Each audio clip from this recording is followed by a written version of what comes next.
I survived a fire everyone said I couldn't, and years later, I inherited $200 million. When my sister's husband finally saw me alive, he collapsed right in front of me.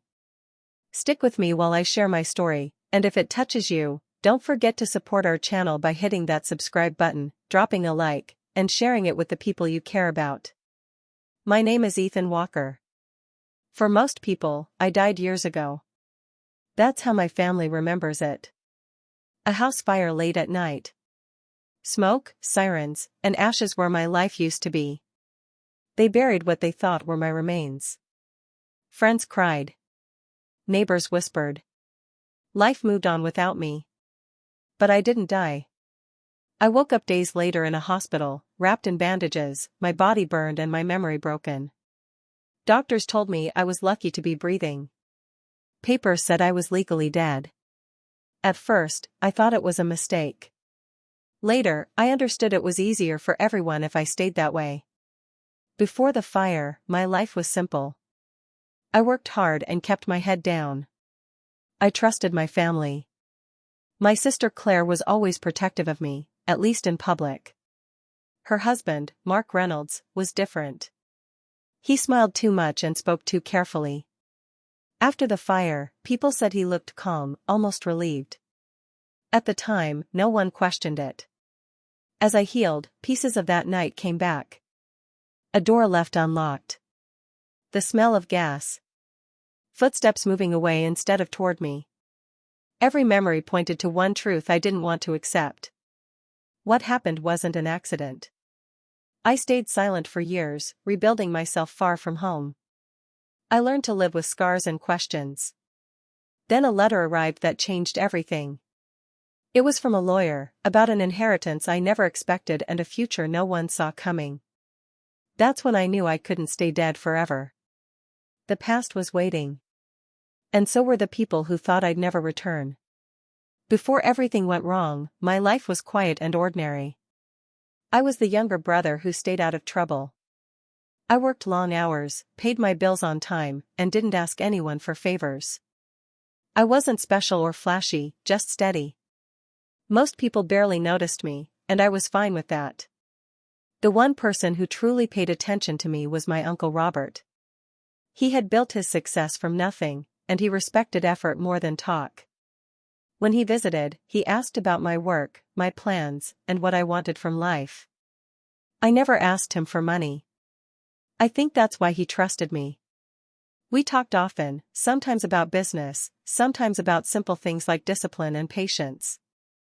I didn't know it then, but those conversations mattered more than I realized. My sister Claire was always the center of attention. She was outgoing, emotional, and protective of her image.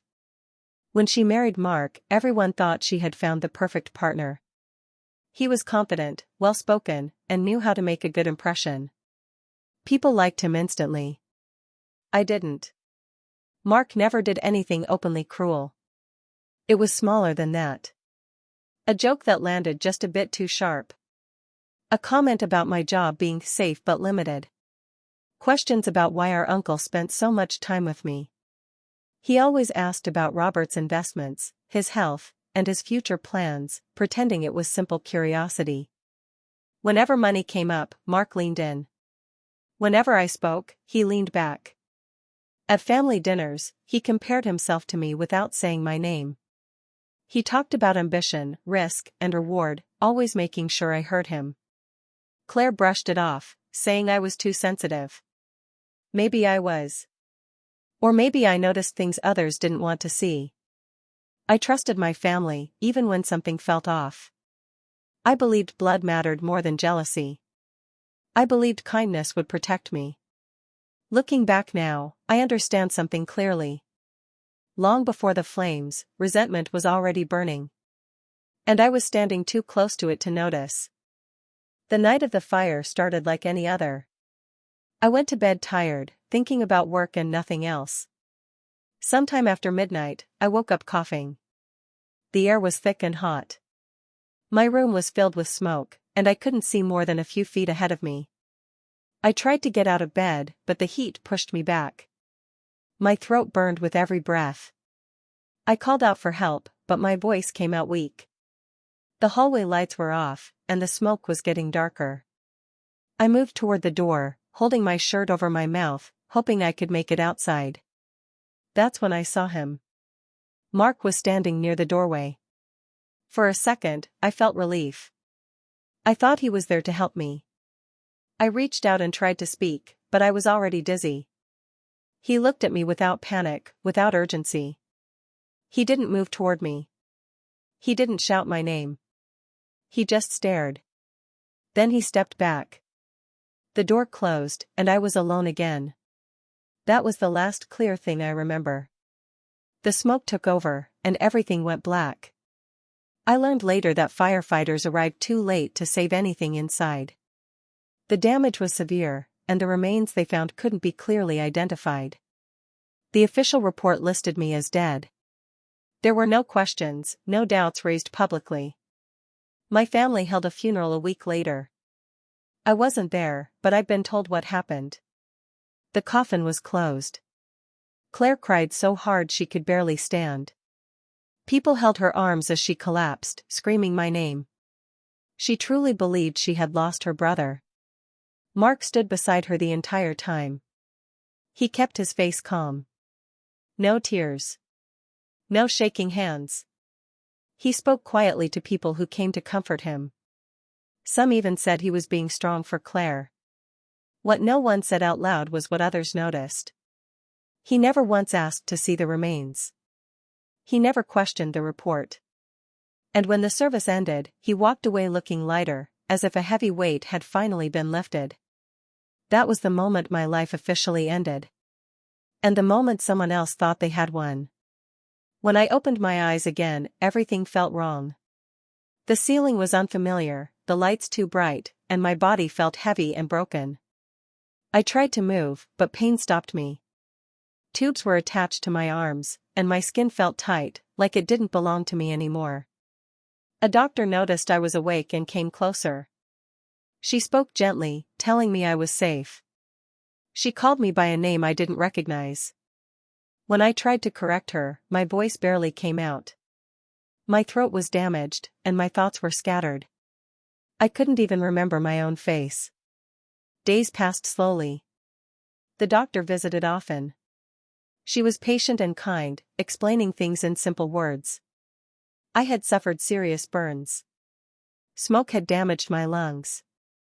The fire had taken more from me than I understood at first. My memory came back in pieces, never all at once. One afternoon, the doctor sat beside my bed and told me the truth. According to official records, I was dead. The man I used to be no longer existed on paper. There had been a fire, a body identified as mine, and a funeral. I listened in silence, feeling colder than I ever had. At first, I thought it was a terrible mistake. Then fear set in. If I was declared dead so easily, it meant no one was looking for me. And if no one was looking, maybe that's exactly what someone wanted. The doctor offered to contact my family. She said it was my right. I asked her to wait. I needed time. As my strength returned, so did my memories. Not all of them were clear, but enough were sharp and unsettling. I began to understand that my survival wasn't meant to happen. If someone had gone to such lengths to erase me once, they might do it again. So I made a choice. I stayed silent. I accepted the new name on my records. I focused on healing instead of answers. I told myself it was temporary, just until I felt safe. But deep down, I knew this wasn't just recovery. It was hiding. The world I came from had moved on, believing I was gone. And for now, it was safer to let them keep believing that. Years passed quietly. I built a simple life under a name that wasn't mine, working jobs that didn't ask questions. I kept my head down and avoided anything that could pull me back to the past. Most days, I convinced myself that staying invisible was enough. Then one morning, everything changed. I received a letter forwarded through a legal office. It was formal and careful, asking me to confirm my identity through details only one person could know. The sender represented my Uncle Robert's estate. My hand shook as I read it. I hadn't spoken to him since before the fire. I assumed he believed I was gone like everyone else. He didn't. The lawyers explained that Robert had always suspected the truth. He believed I survived and chose to disappear for a reason. Because of that belief, he created a protected trust in my name, sealed tightly against interference. The amount attached to it didn't feel real at first. $200 million. More money than I had ever imagined. As the details came together, so did the rest of the story. After the fire, Mark had tried to move closer to Robert. He offered help, advice, and business ideas. He pushed for access, hinted at family loyalty, and suggested he should be trusted with future plans. Robert saw through it. He asked questions Mark couldn't answer. He noticed the impatience, the greed, and the way Mark spoke about me when he thought no one was listening. When manipulation failed, frustration grew. And that frustration turned into something darker. I learned that Mark believed my existence stood between him and everything he wanted. As long as I was alive, Robert's trust would never be his. Removing me solved that problem. At least, that's what he thought. Robert left instructions to contact me only if I could be found alive. He prepared for this moment quietly, without telling anyone. Even in death, he protected me. Sitting alone with that truth was overwhelming. The money wasn't what hurt or healed me. It was knowing someone saw my worth when others didn't. And knowing someone else tried to erase me because of it. For the first time in years, I stopped hiding. I understood something important. Staying silent had kept me safe, but it had also kept the truth buried. And now, the truth was finally looking for its way out. I didn't rush back into their lives. Instead, I watched from a distance. I stayed careful, learning quietly how things had turned out after I disappeared. I didn't need to be close to see the cracks. They were already there. Claire and Mark lived in a nice house and drove expensive cars, but comfort hadn't brought them peace. Their marriage felt heavy, like something held together by habit instead of love. Claire looked tired in every photo I saw. Her smile never reached her eyes. She carried herself like someone who had been grieving for too long without rest. Mark was different. He looked tense, always chasing the next big idea. His business ventures changed often and failed just as quickly. Each new project was supposed to fix everything. None of them did. People around him stopped believing his promises, and doors began to close. I learned that arguments were common in their home. Money was always the reason. Claire wanted stability. Mark wanted more. He blamed bad luck, the economy, anyone but himself. Through all of it, Claire stayed loyal, unaware of how deep his betrayal really went. Watching her hurt was harder than I expected. She was my sister. Whatever mistakes she made, she never wished me harm. She truly believed she had lost me forever. That grief had shaped her life, and I felt it every time I saw her. At night, I asked myself what I wanted. Part of me wanted justice. I wanted Mark to feel fear, shame, and loss. Another part of me wanted to protect Claire from another kind of pain. If the truth came out, it would destroy what little stability she had left. I realized revenge wasn't as simple as I once imagined. It wasn't just about punishment. It was about timing and intention. I didn't want chaos. I wanted truth to stand on its own, undeniable and clear. So I stayed patient. I observed. I waited. Mark was already unraveling on his own. His confidence was thin, his temper short. He didn't know it yet, but the life he built on lies was collapsing slowly, piece by piece. And when the moment finally came, I knew I wouldn't need anger to face him. I would only need to show up.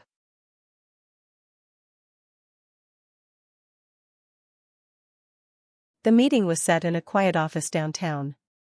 Nothing about it seemed dramatic on the outside. Just a formal notice about my uncle's estate and a request for all involved parties to attend. I signed my real name on the confirmation for the first time in years. When the day came, I arrived early. I sat in the hallway and waited, feeling calmer than I expected. This wasn't anger pushing me forward. It was certainty. Mark arrived first. He looked confident, dressed sharply, already speaking like a man who believed the outcome was decided. He joked with the lawyers and talked about plans, assuming the money would finally fix everything that had gone wrong for him. Then Claire walked in. The moment she saw me, time seemed to stop. Her face drained of color. Her mouth opened, but no sound came out. She stared at me like she was looking at a ghost, her hands slowly rising to her chest as if she couldn't breathe. Her eyes filled with tears before she even took a step. I stood up. Mark turned when he noticed her reaction. At first, he looked annoyed. Then his eyes landed on me. All the confidence vanished at once. His face went pale. His jaw tightened. His hands began to shake so badly he had to grab the back of a chair to steady himself. He whispered my name like it was a mistake. The room went silent. No one spoke. The lawyers watched carefully, already understanding that something was very wrong. Mark took a step back, then another. His breathing became uneven, and his legs gave out. He collapsed to the floor, gasping, unable to look at me. Claire moved toward me slowly, still unsure if I was real. When she touched my arm, her knees weakened, and she started crying. Not loud or dramatic. Just broken, overwhelmed tears. I didn't say anything at first. I didn't need to. My presence said enough. Everything Mark thought was buried had just walked into the room alive. Every lie he built his life on cracked in that moment. The future he planned slipped away before he could even fight for it. As I sat down at the table, I understood something clearly. This was the turning point. From this moment on, nothing would go the way Mark expected ever again. Mark didn't recover after that moment. Even when he was helped back into his chair, his hands kept shaking and his breathing stayed uneven. The confidence he walked in with was completely gone.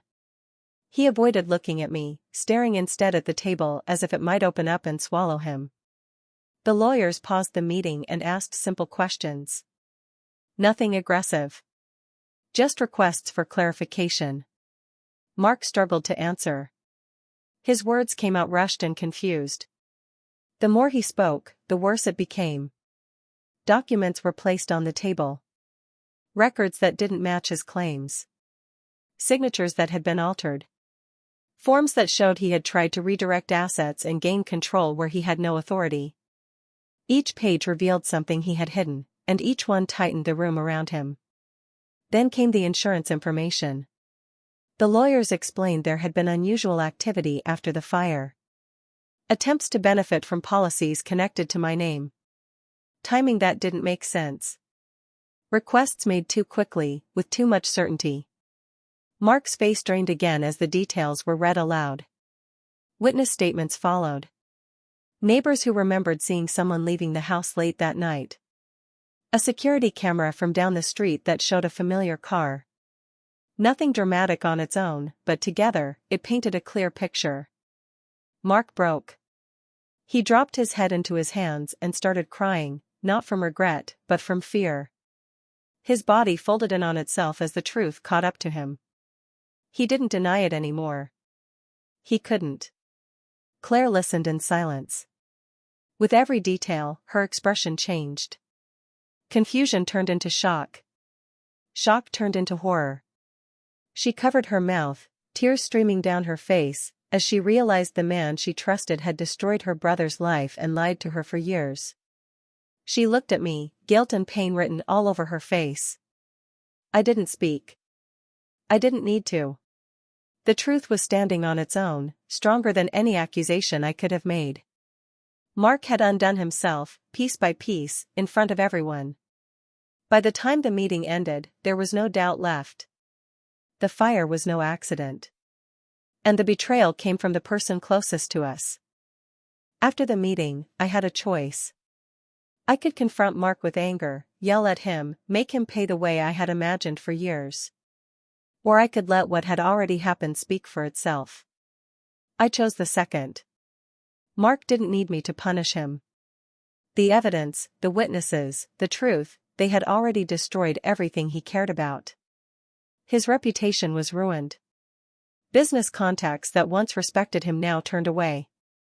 Friends and family saw the real person he had been hiding, and there was no recovering from that. His marriage to Claire was fragile before. After the truth came out, it was impossible to fix. Claire cried often, not at me, but at him, at the lies, at the years wasted in ignorance. She apologized to me through tears, her voice shaking. She admitted she had trusted him blindly, and that trust had hurt the person she loved most. I listened. I hugged her. I told her nothing needed to be said. She carried enough guilt already. The inheritance, the $200 million my uncle had left for me, was legally mine. But it wasn't just money. It was recognition. Recognition that I survived when no one expected me to, that I had the strength to return quietly, and that I had the right to take my place. I didn't flaunt it. I didn't use it to humiliate Mark. I let it exist as proof of survival and justice. Mark struggled to rebuild his life, but without money, respect, or trust, the path was impossible. I could have driven him further down, but I didn't. I let truth do its work. Watching him try to hold together what remained was enough. I didn't need to interfere. As for Claire, I forgave her fully. She had been misled, and she suffered for it in ways I understood. I wanted her to heal, not to carry more pain from me. I realized something important: revenge doesn't have to be violent or cruel. Sometimes, surviving, returning, and letting the truth unfold is stronger than any anger. Sometimes the quiet victory is the loudest one of all. I walked away that day with dignity, with peace, and with the knowledge that justice had been served in the most complete way possible. After everything was over, I finally had the chance to breathe. The fire, the lies, the betrayal, they were behind me. I didn't rush back into the world that had tried to erase me. Instead, I rebuilt my life quietly, carefully, in a way that felt right. I started small. I found ways to help others who had suffered like I did. Burn survivors, people who had lost everything, those whose lives had been nearly destroyed, they became my focus. I funded programs, offered support, and made sure their pain didn't go unnoticed. Doing this gave me a purpose stronger than anger or revenge ever could. Claire began to heal too, on her own. She faced the truth about Mark, about what had happened, and about the years we had lost. She cried, she grieved, and she slowly started living again. I didn't push her, didn't pressure her, because I knew some lessons had to come from within. Watching her regain strength was its own kind of relief. Mark, on the other hand, was left with the consequences of his choices. He had no wealth, no reputation, no trust. But I didn't gloat. I didn't seek to make his suffering worse. I understood that truth itself was a force far stronger than I could ever be. The life he built on lies collapsed under its own weight. That was enough. I reflected on everything I had lost and everything I had survived. Pain had shaped me, but it didn't define me. I could have been consumed by anger, revenge, or bitterness. Instead, I chose restraint. I chose life. I chose to let my actions and choices carry the weight of justice. The real inheritance wasn't the money, or the proof of betrayal, or even the victory over Mark. It was the peace I found in living well, in helping others, and in reclaiming my life on my own terms. True revenge, I learned, isn't shouting, striking back, or making someone suffer. True revenge is showing the world that you survived, that you thrived, and that those who betrayed you are left facing the truth while you live with dignity. I finally understood that the quietest victories are often the strongest, and the most lasting.